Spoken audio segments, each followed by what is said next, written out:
My name is Nora. I am 28 years old. I live in a small apartment in the city. The apartment has one bedroom and one small kitchen. I live alone. Every day is the same for me. I wake up at 6 in the morning. I take a shower and eat breakfast. I drink coffee and eat toast. Then I go to work. I work at a big company. I sit at my desk all day. I work with numbers and papers. At 5, I go home. I cook dinner for one person. I eat alone at my small table. I watch TV for 1 hour. Then I go to bed. I feel lonely most days. I have no boyfriend. I have no husband. My parents live far away. I call them once a week. They always ask the same question. They ask when I will get married. I always say I don't know. I work hard at my job. Work keeps me busy. But work is not enough. I want more in my life. I want someone to love me. I want someone to talk to at night. I want to cook for 2 people, not 1. I want a family one day. I want children to play in my apartment. I want noise and laughter, not silence. Sometimes I go to the park on weekends. I see families there. Mothers push children on swings. Fathers play ball with their sons. Couples walk and hold hands. I sit on a bench and watch. I feel happy for them, but I also feel sad for myself. My friend Tess works with me.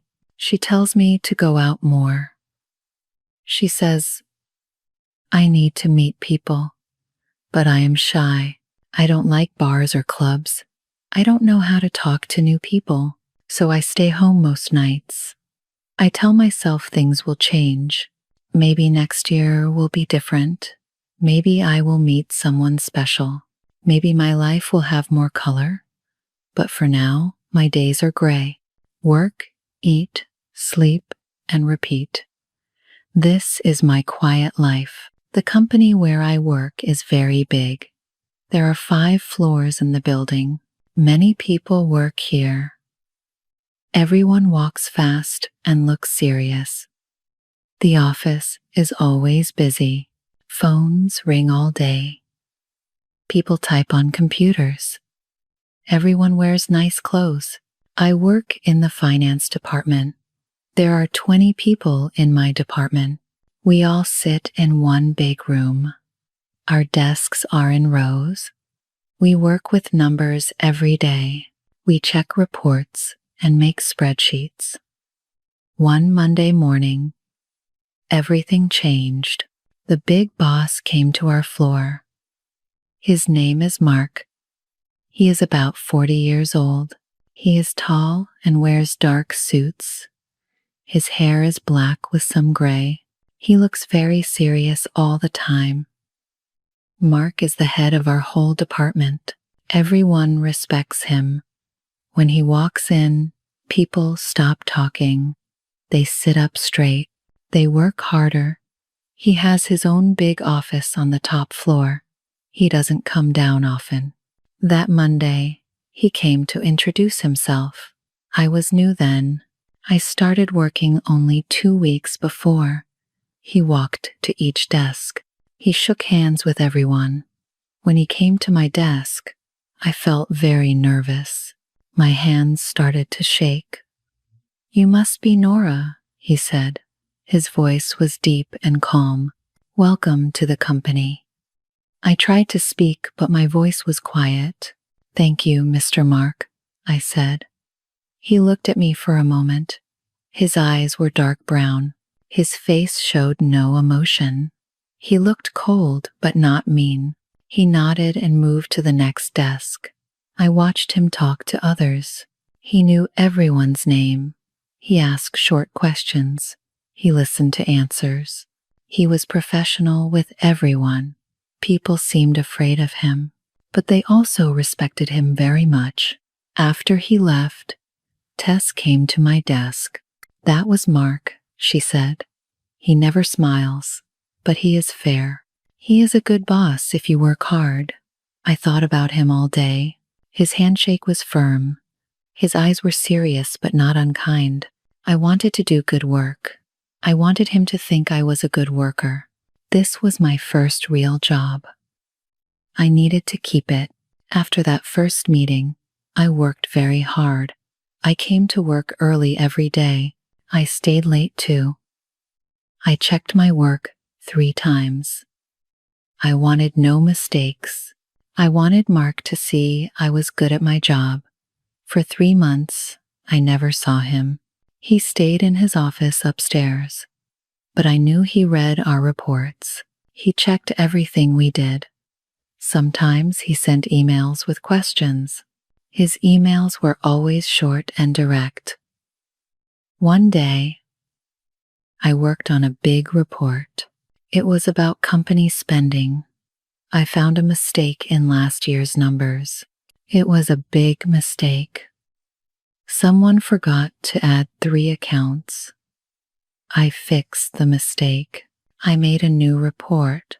I stayed until 9 at night to finish it. The next morning, Mark came to our floor.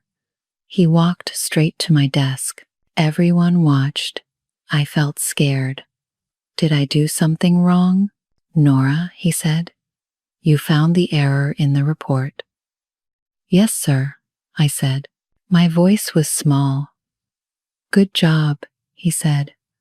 Not many people would see that. Those 2 words changed everything. Good job. No one ever said that to me at work. I felt proud for the first time. I felt seen. He saw my hard work. He noticed me. He started to leave but then stopped. He turned back to me. For 1 second, I saw something on his face. It was very small.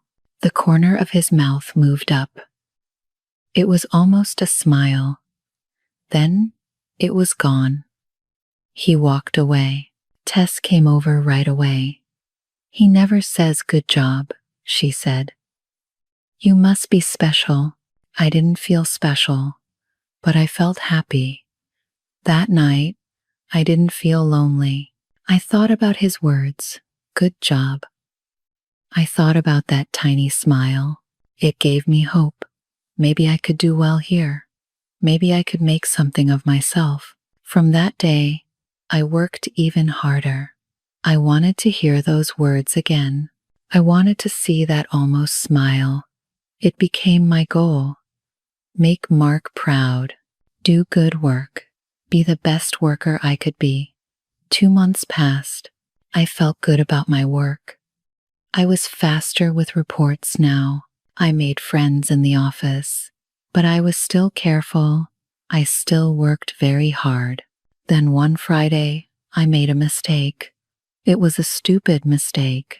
I sent an email to the wrong person. The email had private information about money. I sent it to a client instead of my manager. As soon as I pressed send, I knew. My stomach felt sick. The client called Mark right away. Mark called me to his office. I had to go to the top floor. My legs shook as I walked. Everyone watched me go. They all knew something was wrong. Mark's office was big and quiet. He sat behind a large desk. There were big windows behind him. The city looked small from up there.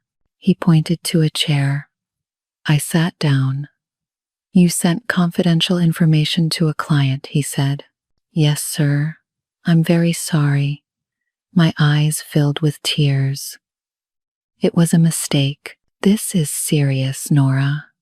His voice was calm but firm. This could hurt the company. I thought he would fire me. I was ready to pack my desk. I looked at my hands. They were shaking. A tear fell on my skirt. But then Mark did something unexpected. He stood up and got me a tissue.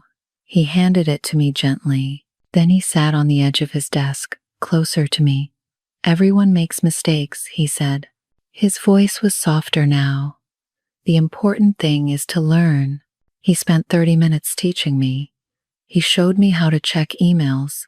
He taught me a system to avoid mistakes. He was patient and kind. He didn't shout or get angry. I made the same mistake once, he said. My boss was not so understanding. I looked up at him. For the first time, he seemed human, not just a boss, but a person who understood mistakes, a person who knew how it felt to be scared. Thank you for teaching me, I said. It won't happen again. I know it won't, he said. You're a good worker, Nora. I left his office feeling different. I wasn't fired. He helped me instead. He was kind when he could be mean. I saw another side of Mark that day. Under the serious face was a kind heart. After the email mistake, things changed between Mark and me. He came to our floor more often. Sometimes he stopped at my desk. He asked about my work. The conversations were short but nice. One morning, I arrived early. Only a few people were there. I went to the kitchen to make coffee. Mark was already there. He was making coffee too. Good morning, Nora, he said. You're here early. I like the quiet morning, I said. I can think better. He poured coffee into 2 cups. He handed one to me.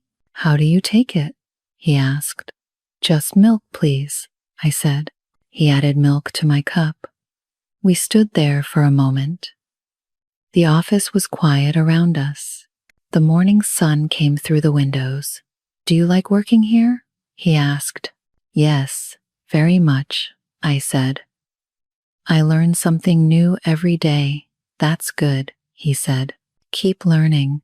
This became our routine. When we both arrived early, we had coffee. We talked about small things. The weather, the news, sometimes work. The conversations were never long, but they were the best part of my day. Mark started to ask about my life. What did I do on weekends? I answered his questions. I asked him some questions too, but he didn't say much about himself. One day, he brought me a book. You might like this, he said. It's about finance, but easy to read. I took the book home. I read it that weekend. It was interesting. The next week, we talked about it. He smiled when I told him my thoughts. A real smile this time. Tess noticed the change. Mark likes you, she said one day. He's just being nice, I said. But my face turned red. I started to look forward to work, not just for the job, but to see Mark, to have our morning coffee, to see his small smiles. My days were brighter now. The gray was turning to color. But I was careful. He was my boss. I couldn't have feelings for him. That would be wrong. So I kept my feelings hidden. I enjoyed our friendship. That had to be enough. At night, I couldn't stop thinking about Mark. I lay in bed and remembered our conversations. I thought about his smile. I thought about his kind eyes. I thought about how he helped me when I made mistakes. This was wrong. He was my boss. I was just an employee. There were rules about these things, but my heart didn't care about rules. My heart wanted what it wanted. I tried to stop these feelings. I told myself he was just being friendly. He was a good boss to everyone. I wasn't special. But then I remembered the coffee, the book, the way he looked at me sometimes. One day, Tess and I ate lunch together. She looked at me and asked directly, "Do you like Mark?" "What?" "No," I said too quickly. "He's my boss." "So what?" Tess said. "He's not married. "You're not married." "How do you know he's not married?" I asked. "Everyone knows," Tess said. "His wife left him 2 years ago. He lives alone now." This information stayed in my mind. He was alone, like me. Did he feel lonely too? Did he eat dinner by himself? Did he want more from life? I tried to act normal at work, but it was hard. When Mark came near, my heart beat fast. When he smiled, I felt warm inside. When he said my name, I felt special. I started to dress nicer for work. I wore my best clothes. I fixed my hair carefully. I put on light makeup. I told myself it was for me, but I knew the truth. It was for him. The feelings grew stronger every day. I thought about him all the time. At home, at work, in my dreams. I was falling in love with my boss, and I couldn't stop it, but I never showed it. I kept my feelings secret. I was professional at work. I was friendly, but not too friendly. I was careful with every word because I was afraid he didn't feel the same, afraid I would lose my job, afraid of what people would say. So I lived with my secret. I loved in silence.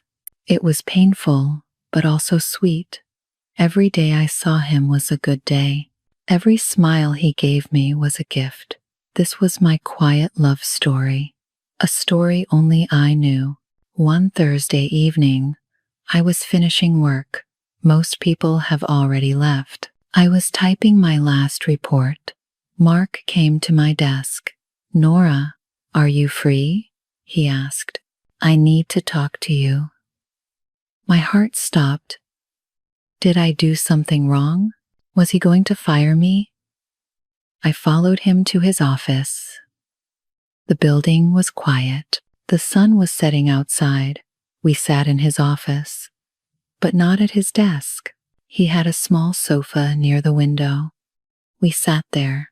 The city lights started to turn on below us. "I need to tell you something," he said.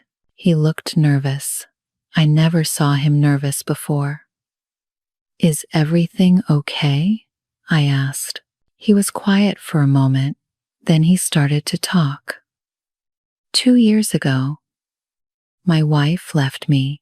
She said I worked too much. She said I didn't know how to love. Maybe she was right. I didn't know what to say, so I just listened. After she left, I just worked more. He continued.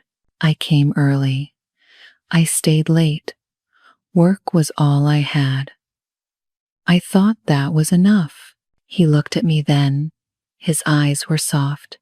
Then you came to work here. You were different. You were kind and worked hard. You were honest and real. My heart was beating so fast. What was he saying? "You bring me peace, Nora," he said. "When I see you, I feel calm. When we talk, I feel happy. I haven't felt this way in years." He stood up and walked to the window. He looked at the city lights. "I know this is strange. I'm your boss. I'm older than you, but I need to ask you something." He turned to face me. His face was serious, but gentle. "Will you marry me?" The words hung in the air. I couldn't breathe. I couldn't think. Did he just ask me to marry him? This felt like a dream. I don't understand," I said. My voice was very small. "I love you, Nora," he said simply. "I want to take care of you. I want to make you happy. Will you be my wife?" Joy and fear mixed inside me. Joy because the man I loved me back. Fear because this was too fast, too strange, too complicated. "I need time to think," I said. Tears ran down my face. "Of course," he said. "Take all the time you need. I'll wait." I left his office in a daze. The man I loved wanted to marry me, but he was my boss. Everything would change. Was I ready for this? That night, I couldn't sleep. Mark wanted to marry me. The words played in my mind, again and again. Part of me was so happy, but part of me was scared. He was 13 years older than me. What would people think? He was my boss. Would people say, I married him for money? For a better job? My parents would worry. My friends would ask questions. I called Tess. I told her everything. She listened without interrupting. What should I do? I asked her. What does your heart say? Tess asked. My heart says yes, I said. But my head says it's complicated. Love is always complicated, Tess said. But do you love him? Yes, I said. I love him very much. Then follow your heart, she said. Forget what people think. I thought about Mark all night. I remembered his kindness when I made mistakes. I remembered our morning coffee talks. I remembered the book he gave me. I remembered how he looked at me. I remembered his gentle smile. He was a good man. He was kind and patient. He was honest and fair. Yes, he was older. Yes, he was my boss. But he was also the man I loved. The next morning, I went to his office early. He was there, waiting. He looked tired. Maybe he didn't sleep either. I have an answer, I said. He stood up. His face showed hope and fear. Yes, I said, I will marry you. His face changed. The serious boss disappeared. A happy man stood there instead. He walked to me and took my hands. His hands were warm and strong. I promise to love you, he said. I promise to respect you. I promise to make you happy. I believe you, I said. We decided to keep it quiet at first. We didn't want problems at work, but secrets are hard to keep. People started to whisper. They saw us leave together. They noticed our smiles. I told my parents. They were worried at first. He's too old, my mother said. He's your boss, my father said. Mark came to meet them. He wore his best suit. He brought flowers for my mother. He was respectful and polite. He talked about his plans for our future. He promised to take care of me. Slowly, my parents started to like him. They saw he was a good man. They saw how happy I was. Finally, they gave us their blessing. We got married 3 months later. It was a small wedding. Only family and close friends came. I wore a simple white dress. Mark wore a black suit. The ceremony was in a small church near the city. Tess was my bridesmaid. She cried during the ceremony. My parents sat in the front row. My mother cried too. My father tried not to cry. Mark's brother was his best man. When Mark said I do, his voice was strong and clear. When I said I do, my voice shook a little, but I meant it with all my heart. At work, things were different now. Mark was still my boss there. We kept it professional. He didn't give me special treatment. I worked just as hard as before, maybe harder, to show I deserved my job. But at home, everything was different. We cooked dinner together. Mark was good at cooking. He taught me how to make pasta. I taught him how to make my mother's soup. We laughed when we made mistakes in the kitchen. We talked for hours at night. Mark told me about his childhood. He told me about his dreams. He told me about his first marriage and why it failed. I told him my stories too. We learned about each other. The whispers at work slowly stopped. People saw we were professional. They saw I still worked hard. They saw Mark was still fair with everyone. Some people were happy for us. Some people still thought it was strange. But we didn't care anymore. My parents visited often. They grew to love Mark. He fixed things in their house.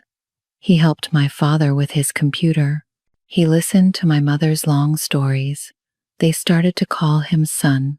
Our apartment was full of life now. Music played in the morning. We danced in the kitchen sometimes. We watched movies together on the sofa. We read books in bed. The silence was gone. The loneliness was gone. I felt peace for the first time in my life.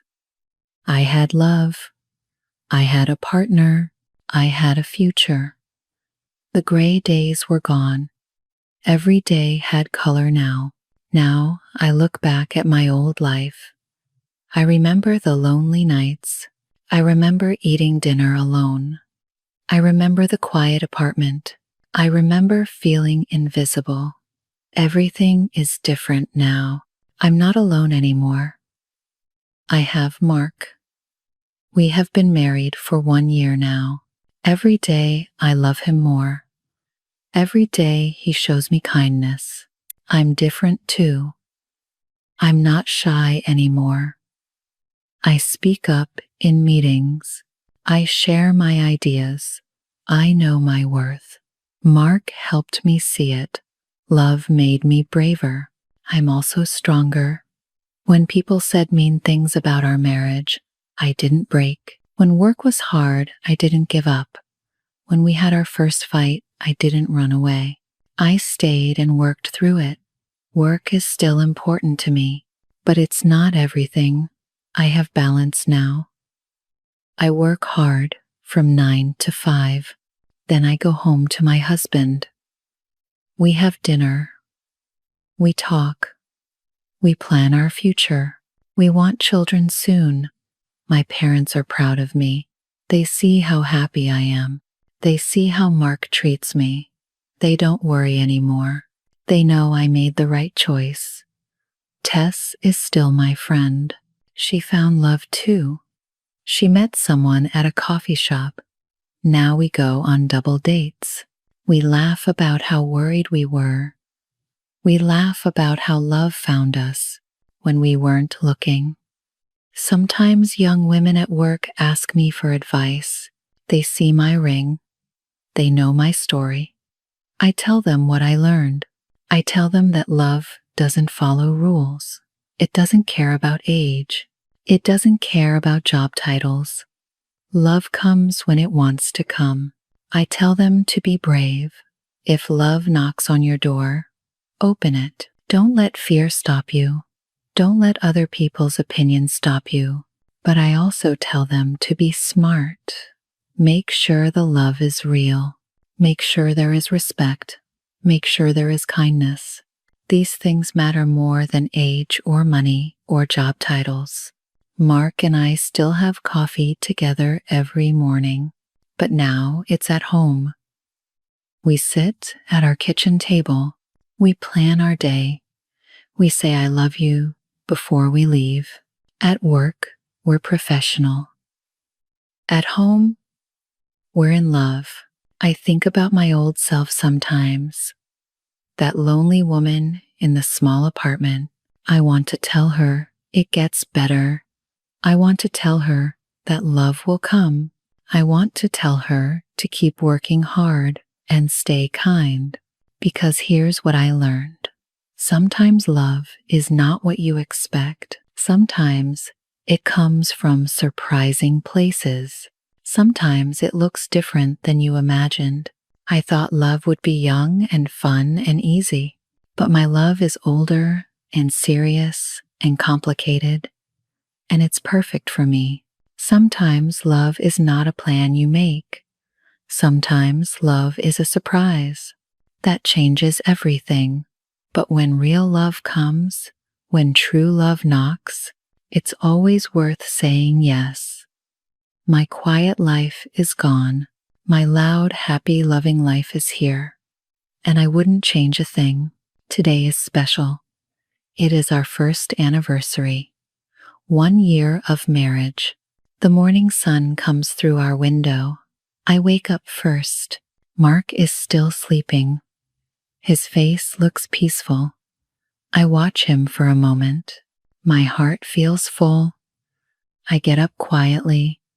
I go to the kitchen. I want to make breakfast for him. I make eggs and toast. I make fresh coffee. The smell fills the apartment. I hear Mark moving in the bedroom. He comes to the kitchen. His hair is messy. He smiles at me. "Happy anniversary," he says. His voice is soft. "Happy anniversary," I say back. He walks to me. He puts his arms around me. We stand there together. The morning is quiet. The coffee maker makes small sounds. Birds sing outside. This moment is perfect. "I have something for you," Mark says. He goes to the bedroom. He comes back with a small box. My hands shake a little. I open it. Inside is a silver necklace. It has a small heart. The heart has tiny diamonds. It's beautiful. I say. Tears come to my eyes. "Turn it over," Mark says. I turn the heart. There are words on the back. They say my peace. I remember his proposal. He said I bring him peace. I love it, I say. "I love you." Mark helps me put on the necklace. His fingers are gentle on my neck. The necklace feels cool on my skin. I touch the heart. It sits right over my own heart. "I have something for you too," I say. I give him my gift. It is a watch, not expensive, but special. Inside the watch, I put words. They say, "Every second with you." Mark reads the words. His eyes get soft. He puts on the watch. He looks at it. Then he looks at me. "Every second is precious," he says. We eat breakfast together. We don't rush. Today we both took the day off work. No office, no reports, just us. After breakfast, we sit on the sofa. Mark brings out a box. It is full of photos from our year together. "I want to make an album," he says. "Will you help me?" We spread the photos on the table. There are so many memories. Our first photo together at the office party.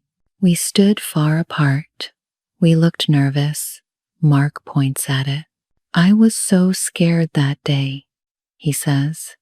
"Me too," I say. "I thought everyone was watching us."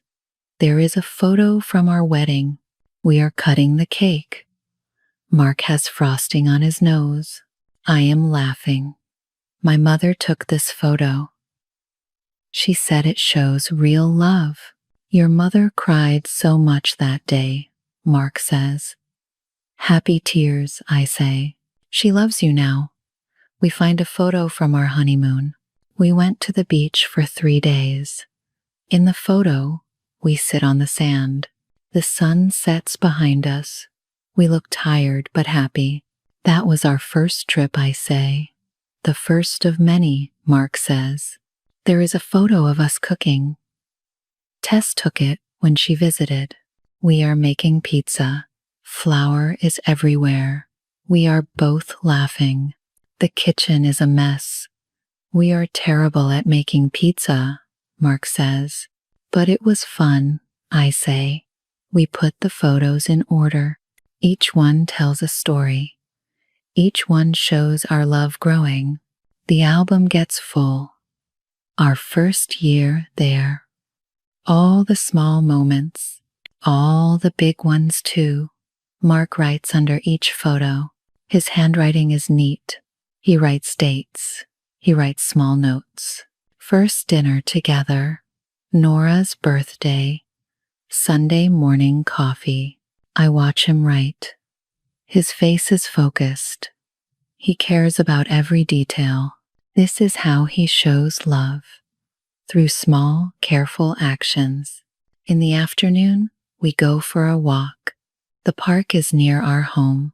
The weather is perfect, not too hot, not too cold. The sky is blue. White clouds move slowly. We walk on the path. Other couples walk too. Some have children, some have dogs. Everyone looks happy. It is a good day for walking. We pass the bench where I used to sit. I sat there when I was alone. I watched families. I felt lonely. Now I walk here with my husband. Life is strange sometimes. I used to come here, I tell Mark, before we met. What did you do? He asks. Saturday, I watched people. I wished for love. Mark stops walking. He looks at me. And now I have it, I say. We found a quiet spot. We sit on the grass. Mark brought a blanket. We spread it out. The grass smells fresh. The sun feels warm. I lie down. Mark lies next to me. We look at the clouds. That one looks like a rabbit, I say.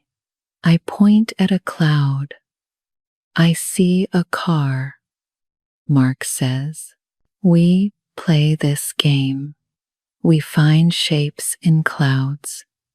We laugh at silly ideas. Mark sees a dancing bear. I see a flying fish. Time moves slowly. There is no rush. A butterfly comes near us. It is orange and black. It lands on my hand. Its wings move slowly. Mark watches. He doesn't move. The butterfly stays for a moment. Then it flies away. That was magical, Mark says. Like this whole day, I say. We walk more in the park. Then I see someone familiar. It is an old friend from school. Her name is Anna. I haven't seen her in years. She walks with a man. He must be her husband, Nora. Anna calls out, "Is that you?" We stop. Anna comes over. She looks the same, maybe a little older. Her smile is big. She hugs me. "This is my husband, Paul," she says. "This is my husband, Mark," I say. The men shake hands. Anna looks at Mark. Then she looks at me. I see surprise in her eyes. Mark is older. She notices. "How long are you married?" Anna asks.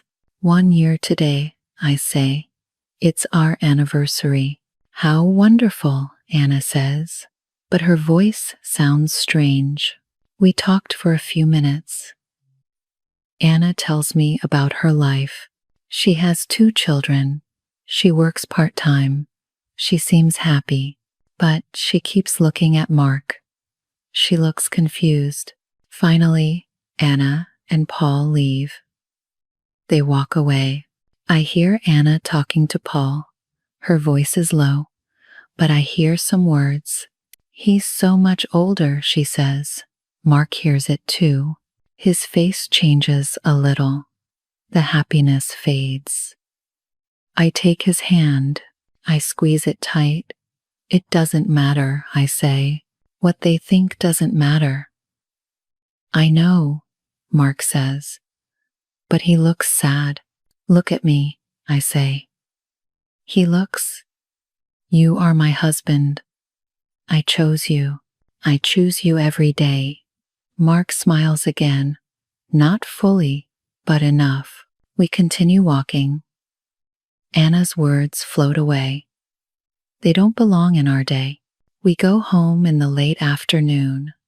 We want to make a special dinner. We planned the menu yesterday. Chicken with herbs, roasted vegetables, chocolate cake for dessert. Mark starts with the chicken. He adds garlic and rosemary. The smell fills the kitchen. I cut vegetables, carrots, potatoes, peppers. My knife moves steadily. We work side by side. Music plays softly.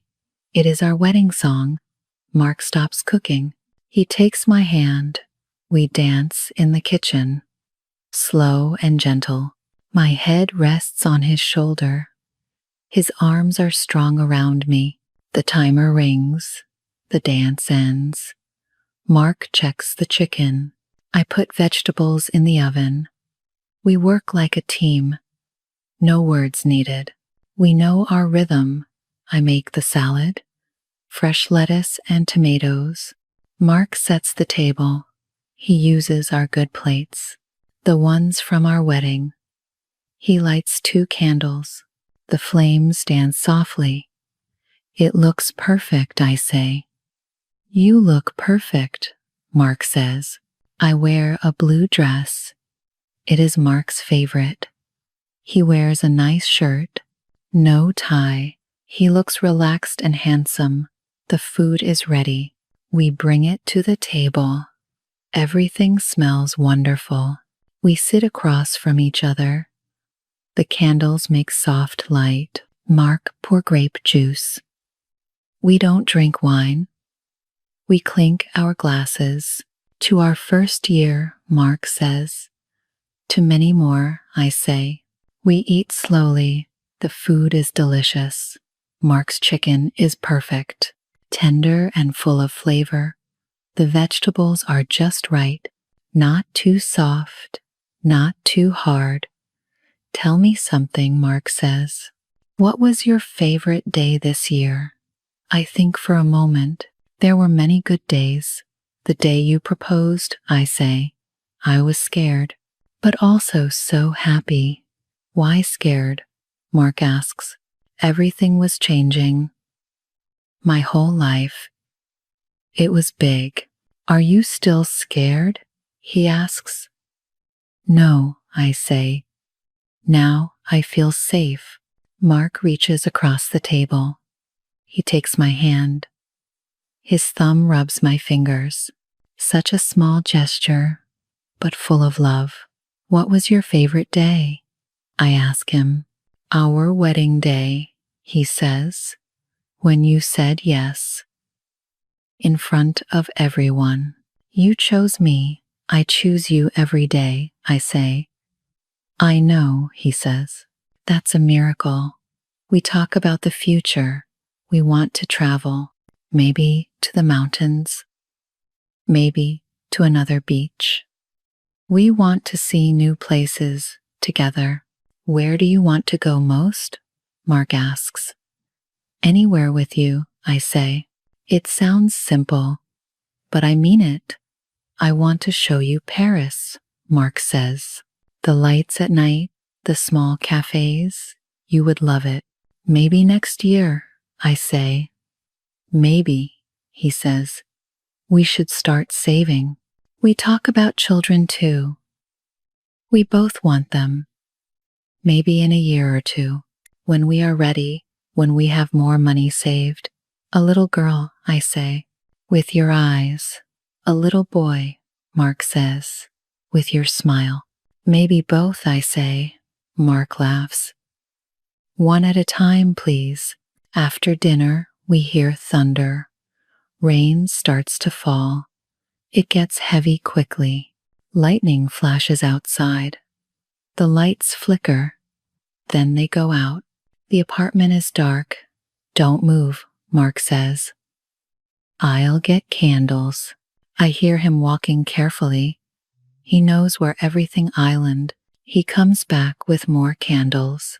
He lights them around the room. The apartment glows softly. We sit on the sofa.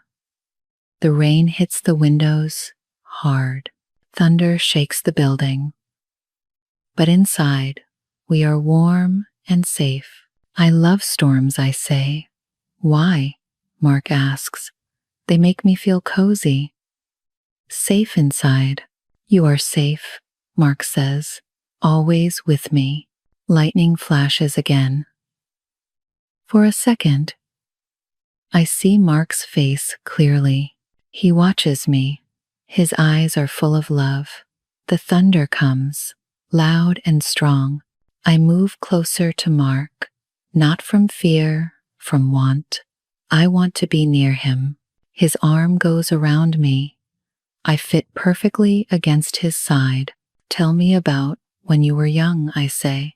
Mark tells me stories about his childhood home, about his parents, about his first job. His voice is calm. The storm rages outside, but his voice is my anchor. I was so serious, he says, even as a boy, always working, always planning. And now, I ask, now I know life is more than work. You taught me that. The rain gets softer. The thunder moves away, but we stay close. We don't want to move. This moment is too precious. The storm passes. The lights come back on. But we keep the candles burning. We like the soft light. It makes everything gentle. Can I tell you something? Mark says. His voice is different. Seriously. Of course. I sometimes wake up at night. He says. I look at you sleeping.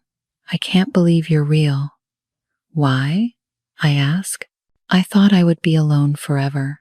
After my first marriage ended, I thought love was done for me. I touch his face.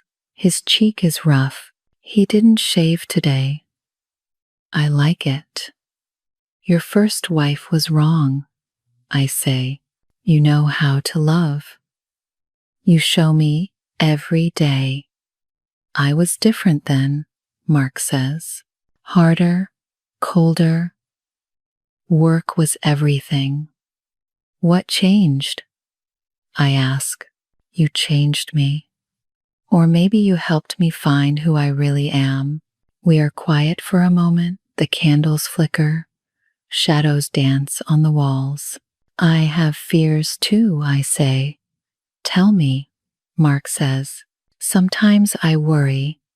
You will get tired of me. I'm young. I'm simple. You're smart and successful. Mark turns to face me fully. His hands hold my face. Gentle but firm. Listen to me, he says. You are not simple. You are pure. You see good in everything, everyone, even in me. That's easy, I say. You are good. I'm better with you, he says. We sit in silence again. Good silence. The kind where words aren't needed. The clock ticks. Time passes, but we don't notice. I have one more gift, Mark says. He goes to our bedroom. He brings back an envelope. It looks old. What is it? I ask. Open it, he says. Inside is a letter, Mark's handwriting. But the paper looks old, worn at the edges. Read it, Mark says. I start to read out loud. Today I met someone new at work. Her name is Nora. She is young and shy, but she works hard. She reminds me that good people exist. I don't know why I'm writing this. Maybe because today felt important. Maybe because when she smiled, something in me woke up, something I thought was dead. I look at Mark. My eyes are wet with tears. You wrote this? I ask.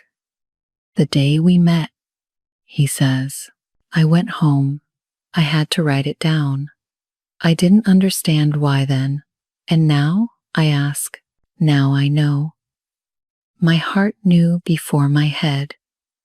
It knew you were special. I hold the letter carefully. This is a treasure, proof that our love started from the beginning, even when we didn't know it. I have something to tell you too, I say. I go to my drawer.